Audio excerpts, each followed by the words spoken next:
नागपूर जबलपूर राष्ट्रीय महामार्गावर भीषण अपघाताची घटना समोर आली आहे।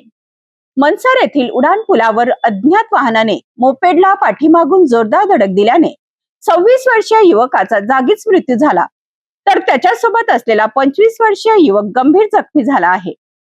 अपघातानंतर अज्ञात वाहन चालक घटनास्थळावरून फरार झाला असून पोलिसांकडून त्याचा शोध सुरू आहे।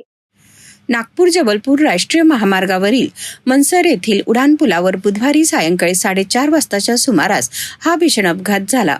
आशिष साहनी वय 26 आणि शेषमणी निषाद वय 25 हे दोघेही मोपेड क्रमांक MH40AA4325 वरून नागपूरहून सारखा बोर्डा येथील आपल्या नानाच्या घरी जात होते। दोघे मनसर येथील उडान पुलावरून जात असताना त्यांच्या मोपेडला पाठीमागून अज्ञात वाहनाने जोरदार धडक दिली। धडक इतकी भीषण होती की आशिष साहनी याचा घटनास्थळीच मृत्यू झाला, तर शेषमणी निषाद हा गंभीर जखमी झाला। अपघातानंतर अज्ञात वाहन चालक वाहनासह घटनास्थळावरून फरार झाला। घटनेची माहिती मिळताच महामार्ग पोलिसांसह पोलीस कर्मचारी प्रवीण मडस्कोले, राजेश मडावी, प्रवीण मते आणि पोलीस पाटील विमलेश बेहाडे यांनी घटनास्थळी धाव घेतली।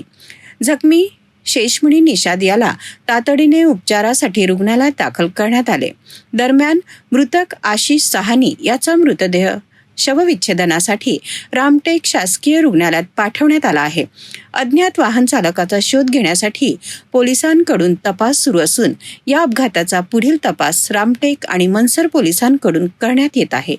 मनसर उडान पुलावर झालेल्या या भीषण अपघातात एका युवकाचा दुर्दैवी मृत्यू झाला असून एक जण गंभीर जखमी झाला आहे।